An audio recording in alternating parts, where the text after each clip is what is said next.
My beloved child, after every great season of wind, what I look for in you is not merely how much you have learned, how many teachings you have memorized, or how many wondrous experiences you can recount.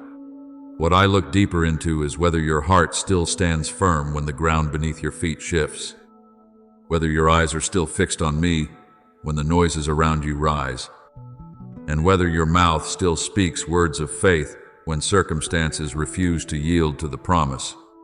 Spiritual maturity is not the strong facade you put up to hide your trembling, but the peace forged in the secret place, the ability not to let rumors drag you away, not to let opposition make you forget your identity, not to let adversity convince you that I have left the throne. My word says, you will keep in perfect peace those whose minds are steadfast, because they trust in you. Therefore, the more you lean on me, the more your soul learns a new rhythm of breathing, no longer rushing with the storm, but resting quietly in the sovereignty of your Father. There was a time when you often looked at trials as a wall blocking your path, as something to be avoided as quickly as possible, as proof that you were being opposed or forgotten. But as your faith grew, you began asking different questions. You no longer merely ask, "Why is this happening to me?" but have begun to say, "Father, in this, what are you teaching me? What are you correcting? What are you opening up? And where do you want me to stand?" That shift is very precious in my sight. For when the question changes, the heart has also changed. The immature only seek a way out. Those trained by me seek my will. The fearful only see the weight of the problem. The mature see the opportunity for my power to be revealed. We know that in all things God works for the good of those who love Him. Not because all things are pleasant, but because in my hands, even the things that cause you pain can be molded into the material of glory. I want you to understand a holy reflex that I am forming within you. In the beginning, you needed many signs, many confirmations, and many reminders to dare to step out. You were like a child, learning to hear the Father's voice amid a noisy marketplace, often hearing but still doubting, being led but still looking back, being called but still asking for more. I do not blame you, for I know you are learning. But over time, through prayer, through my word, and through small acts of obedience, your soul begins to recognize my voice faster, like a soldier who no longer panics at the sound of a command because their body has been disciplined through years of training. You too will learn to respond to my promptings with sensitivity and reverence. My word is written. Your ears will hear a voice behind you, saying, "This is the way, walk in it." And as you grow accustomed to walking with me, that voice will no longer be unfamiliar. It will become a sound more intimately known than the voice of fear in your heart. But my beloved, spiritual reflex does not come from the confidence of the flesh. It is born from a life submitted to my authority day by day. A person can be strong in character but still weak in spirit if they have not learned to surrender. Conversely, a person can be gentle, quiet, and averse to arguing, but once anchored in me, they can stand before the storm without bowing to the darkness. Do not mistake holy calmness for apathy, nor decisiveness in me for hard-heartedness.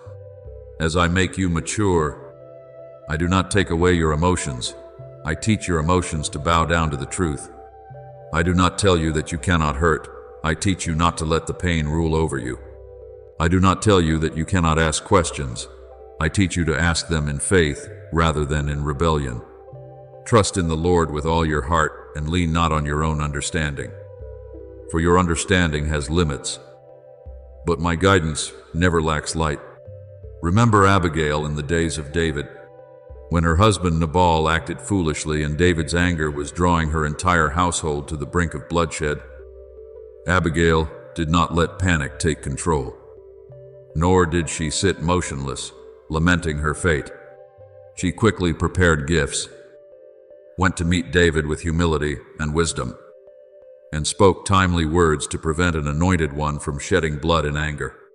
Do you see? That is the image of a spirit that knows how to respond in discernment. She could not control the foolishness of others, but she controlled her own response. She did not deny the danger, but she did not let the danger cause her to lose her wisdom.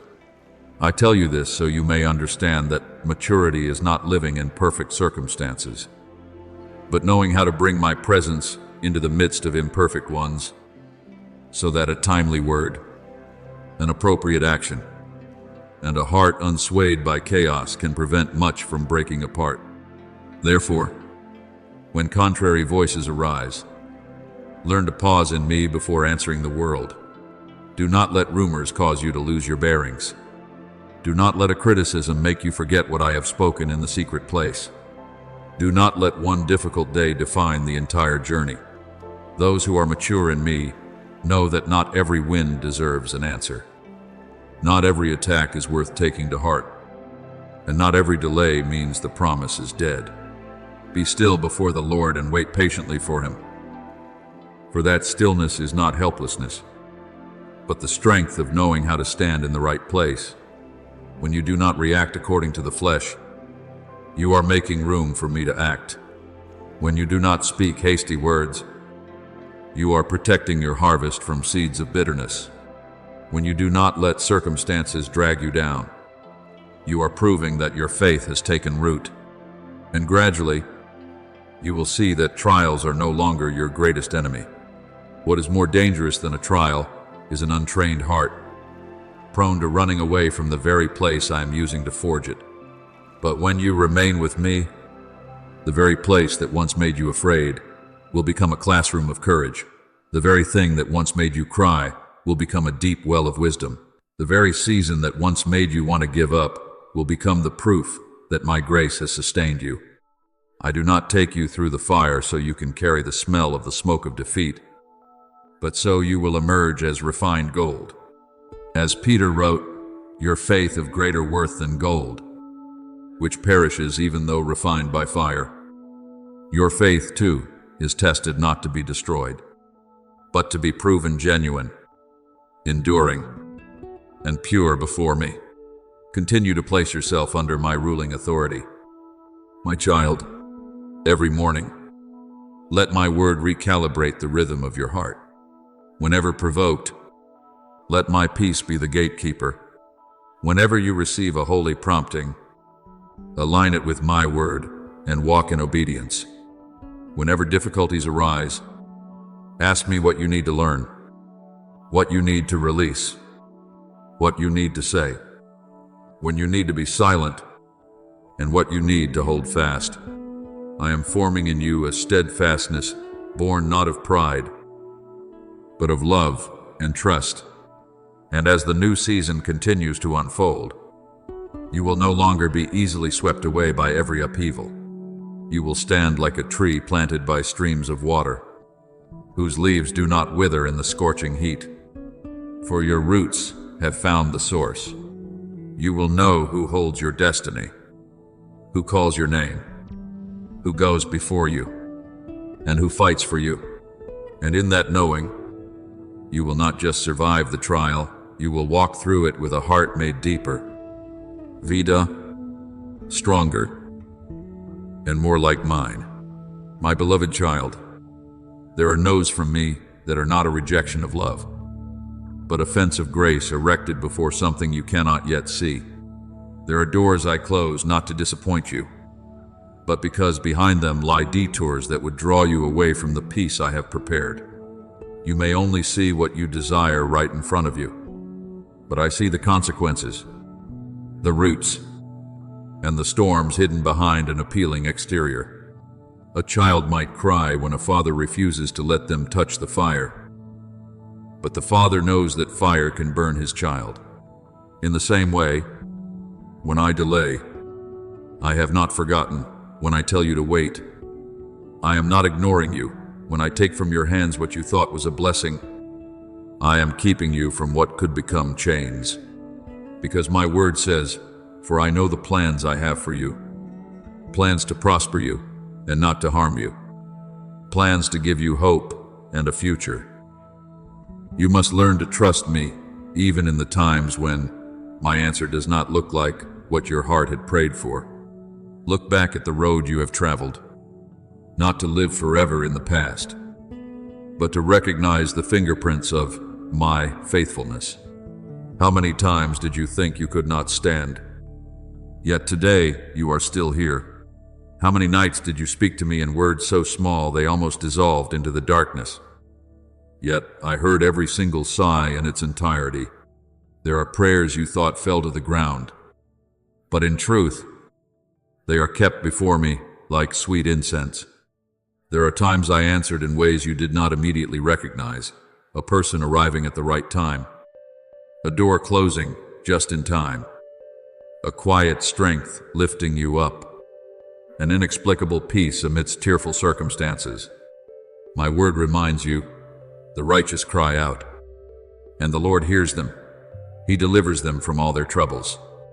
You are not sustained by luck, nor do you exist by chance. You are preserved by the Father's hand. The hand that touched you, even on the days you thought you were unworthy to be touched.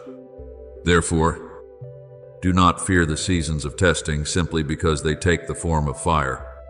The fire in the enemy's hand seeks to consume, but the fire in my sovereign authority can refine.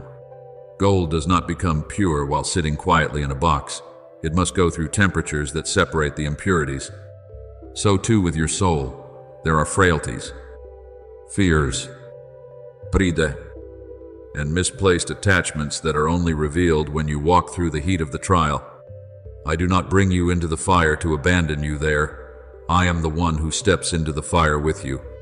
Remember my words, when you pass through the waters, I will be with you, and when you pass through the rivers, they will not sweep over you. When you walk through the fire, you will not be burned. What you perceive as a disadvantage can become a tool in my hands. The waves cannot swallow you when I am teaching you to walk on trust. The wind cannot determine your destiny when I am the one who commands the storm to be still. I want you to remember the 3 young men in Babylon, Shadrach, Meshach, and Abednego. They were not protected by avoiding the fiery furnace. They demonstrated their faith right inside it. When forced to bow to the golden image, they did not trade their faithfulness for temporary safety. They declared that God was able to deliver them. But even if He did not do it in the way they hoped, they still would not worship other gods. Do you see? That is mature faith. Not just believing when I rescue you from the fire, but remaining mine while you are standing before the fire. And when they were thrown into it, people saw a 4th man walking around in the fire, whose appearance was like a son of the gods. My beloved, that story is a reminder to you that there are battles I do not immediately remove from you, because within them, the world will see that you do not walk alone. The ropes binding them were burned, but their bodies were unharmed. The smell of fire did not even cling to their clothes. I, too, can cause the very things that once bound you to be incinerated, while you walk out freer, purer, and more radiant. Besides this, I know the world is using many voices to vie for your eyes, your ears, and your heart. It promises you quick gratification, but does not tell you the cost of the emptiness that follows. It invites you to success without sacrifice, but does not show you how fragile that foundation is when the storm comes. It tells you that you must have everything right now, be recognized right now, seize it right now, but things that do not pass through. My guidance often vanish as quickly as the morning dew. Do not surrender your life to illusions that have a sweet call but a bitter end. I did not create you to chase after fleeting things. I created you to carry within your heart what is eternal. Thus, when my word teaches, but seek first His kingdom and His righteousness, and all these things will be given to you as well. That is not a word to strip away your joy, but the key to setting all things in their proper order. When I am in the first place, the rest will no longer rule you. They will come at the right time, in the right way, in the right place, according to the wisdom of your Father. O my child, I do not want you to waste your strength chasing after everything that glitters out there. Not everything that shines is light. Not everything that opens up is an opportunity. Not everything that makes your heart flutter comes from the Holy Spirit. Bring every desire before me, so I may wash your motives clean and teach you to choose what holds true value. If something leads you away from prayer, away from purity, away from peace, away from love, then no matter how beautiful it seems, you must stop and ask me. I do not want you to live impoverished in your soul merely to be wealthy in temporary things. I want you to have treasures that moths and rust do not destroy, that thieves do not break in and steal, that time does not fade. The eternal is not always loud, but it nourishes you. What comes from me does not always satisfy your flesh immediately, but it brings your soul to life. There are things I am doing in you today that you cannot yet fully comprehend. You only see a short distance, while I see the entire journey. You only feel the pain of being pruned, while I see the season of sweet fruit after the branch has been cleansed. You only hear the sound of a closing door, while I have prepared a path you never even imagined. Therefore, do not rush to conclude that I am not good simply because I do not follow your schedule. Do not measure my love by the speed of an answer. Do not judge my faithfulness by what your eyes see on a weary day. My word is written, there is a time for everything, and a season for every activity under the heavens. And if I have not yet granted what you ask, believe that I am preparing either that very thing or something better, or a more mature version of you ready to receive what I will bestow. Rest in me, my child, but do not fall asleep. Trust me, but do not let go of obedience. Wait for me, but do not let bitterness sprout while you wait. Remember that a trial is not a period at the end of a sentence. Often, it is the hand of the potter reshaping the vessel so it can hold more oil. The fire does not have the final say. The waves do not have the final authority. The voices of the world are not the ultimate truth.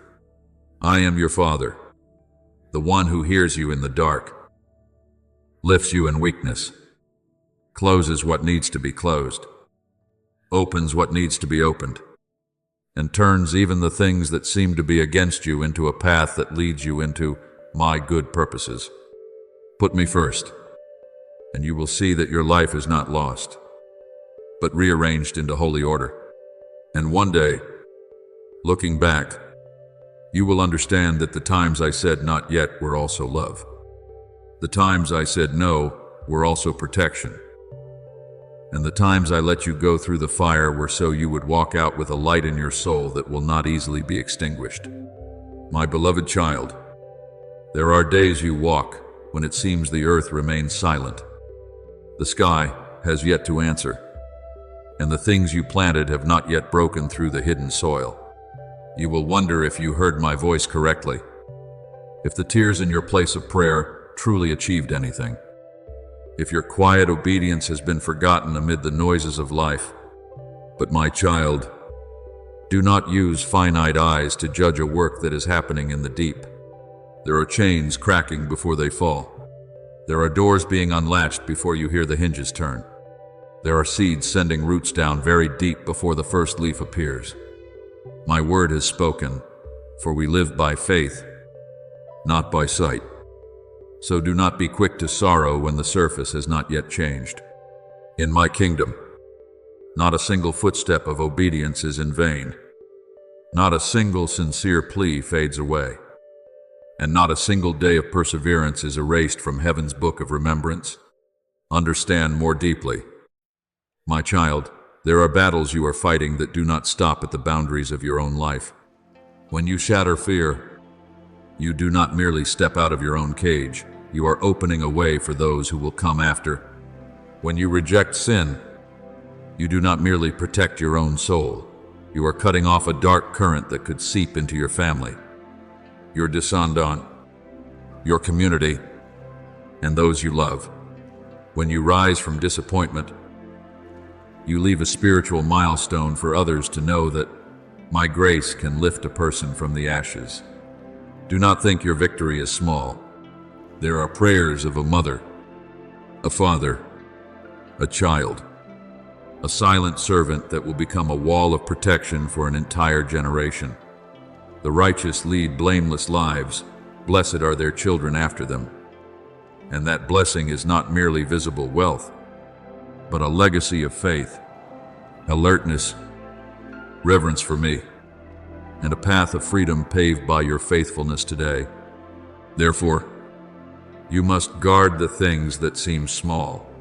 Darkness rarely enters through the main gate, announcing its name.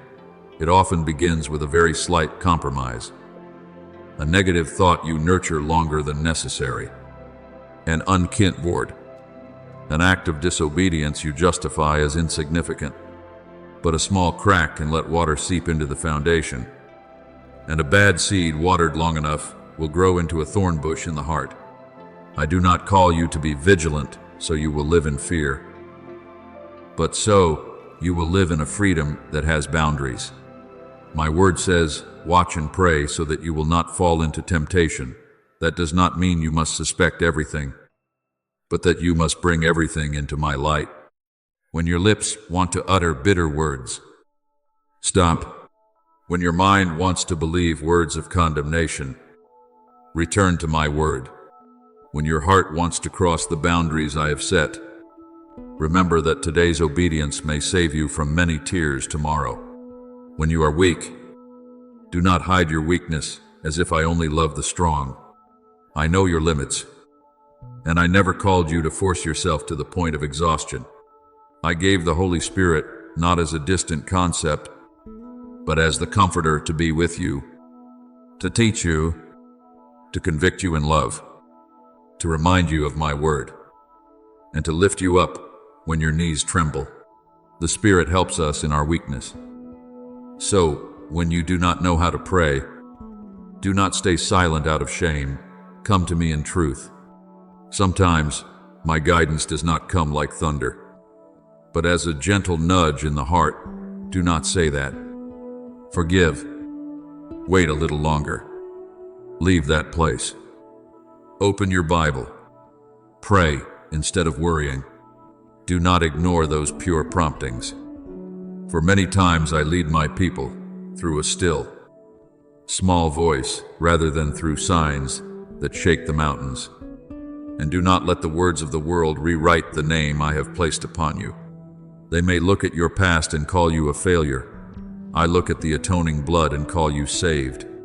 They may look at your limits and call you inadequate. I look at my calling and call you chosen.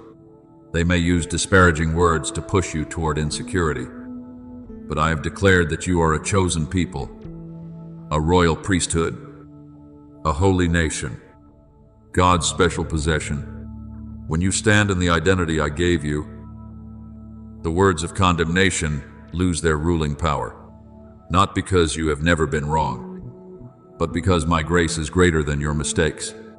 Not because you made yourself worthy, but because my only Son paid the price to bring you back.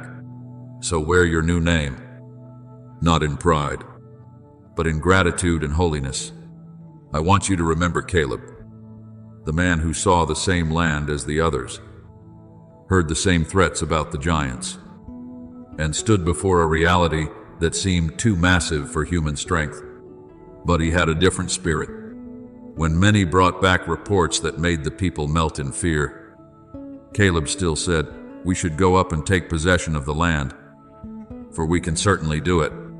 Do you see? Maturity is not failing to see the difficulty, but not allowing the difficulty to be greater than my promise. Many years later, when advanced in age, he still asked for the hill country with the giants. because the faith within him did not grow old with time. That is the image I want you to carry, not being shaped by the negative words of the crowd, not letting delay extinguish the fire, not calling the trial an endpoint, but seeing it as the place where the promise is proven. If I sustain Caleb through a long wilderness, I can also sustain you through your seasons of delay. And when I call you out of your comfort zone, do not misunderstand, my love. I do not pull you from the familiar to leave you stranded. I lead you out so you can see a broader territory. Abraham had to leave his homeland before knowing the whole path. But that very step of leaving became the door to the covenant. There are miracles that do not happen in the familiar chair of comfort. They wait for you on the other side of obedience. When you put me first, the remaining things will be arranged in their proper order. You will no longer chase after validation like a thirsty man chasing a mirage. No longer view success as your master. No longer let immediate needs dictate to your soul. But seek first his kingdom and his righteousness, and all these things will be given to you as well. Trust me, beloved, I know what you need. I know the time you need it, and I know how to give it without causing your soul to drift away from me. Listen to me in gentleness, for no one can enter the new land while still dragging all the burdens of the old Egypt. My people came out of the house of slavery, but many times their hearts still turned back to the pots of meat, the onions, and the familiar memories of chains. Do you see? The body can leave the old place before the soul is truly free. I do not want you to merely change your outward circumstances while still carrying inside the old fears, the old ways of thinking, the old dependencies, and the old wounds. My word says, forget the former things. Do not dwell on the past.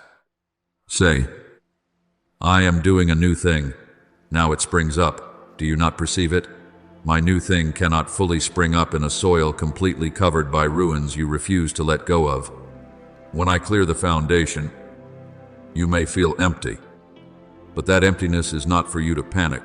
It is a sign that I am preparing a different foundation. Sometimes you will feel afraid when having to leave what is familiar. Your feet move forward, but your heart still looks back. You want to trust me, but you also want to keep an escape route, just in case the promise does not arrive when you expect it. I do not blame you for those tremors, for I know you are formed from the dust. I know you have memories. I know you have places that once made you feel safe. But I have also placed a heavenly breath within you, and that heavenly part cannot forever live in the cage of the familiar. Now faith is confidence in what we hope for and assurance about what we do not see. Faith does not demand that you see the whole path before stepping. Faith makes you put your foot down when there is only enough light for the next step, because you know the one going before you never loses the way. I want you to remember Elisha. When Elijah passed by and threw his cloak over him. At that time, Elisha was plowing a field with oxen, a familiar life, with work, a rhythm, and something to hold on to. But when the call came, he did not just follow on a fleeting emotion. He went back, slaughtered the oxen, used the plowing equipment for firewood, fed the people, and then rose to follow Elijah. Do you see? He burned his means of return to step into the calling ahead. That was not an act of despising the past, but a declaration that the old season was finished and his heart was no longer divided. I tell you this because there are times you too must let me deal with your plow, the old reliances, the old ways of control, the comfort zones that make you delay obedience. Not because I want you to be empty-handed, but because your hands need to be empty to receive the new cloak. As you walk in my will, you will gradually realize that the losses that once caused you pain are not always failures. Some things collapse because their foundation is not sturdy enough to carry what I am about to build. Some relationships fracture because they cannot walk with you into holiness. Some plans shatter because they are too small compared to what I am opening up. You only see the rubble, but I see the cleared ground. You only hear the sound of shattering, but I hear the sound of a new construction beginning. My word teaches that a wise man builds his house on the rock, and when the rain comes down, the streams rise, and the winds blow, that house does not fall. So if I am dismantling the foundation of sand in your life, do not mourn it as if it were a palace. I am bringing you back to the rock foundation, where what I build can stand firm through the storm. Then there will be gentle but clear signs to let you know I am arranging the path. Not every sign thunders like a storm. Sometimes it is a timely encounter, a piece of advice that touches exactly what you prayed for. A door once closed, suddenly reopening in peace. A solution appearing when your mind has run out of options. But remember, the sign is not meant to make you hasty or proud. It is to confirm that I am walking with you. I will instruct you and teach you in the way you should go. I will counsel you with my loving eye on you. Therefore, when an opportunity comes, bring it into prayer. When someone unexpectedly reaches out, discern it in the light. When a door opens, step through with humility, not as one who created the miracle themselves, but as a child who knows the Father has quietly prepared it beforehand. So open your heart to the change I am bringing. Do not hold on to a cramped room simply because you are accustomed to its four walls, while I am leading you out into a spacious place. Do not cling to an old garment if I am dressing you in a new one. Do not let a completed season force you to live smaller than your calling. I do not take away to make you impoverished. I prune so you will bear more fruit. I do not lead you into the unknown to abandon you in confusion. I lead you so you will know I am the one who already knows every bend in the road. Trust me, my child. Ahead lies not only something new, but a deeper, freer, stronger version of yourself in me. And when you courageously let go of what no longer belongs to my purpose, you will find your hands empty enough to receive the future I have prepared with everlasting love.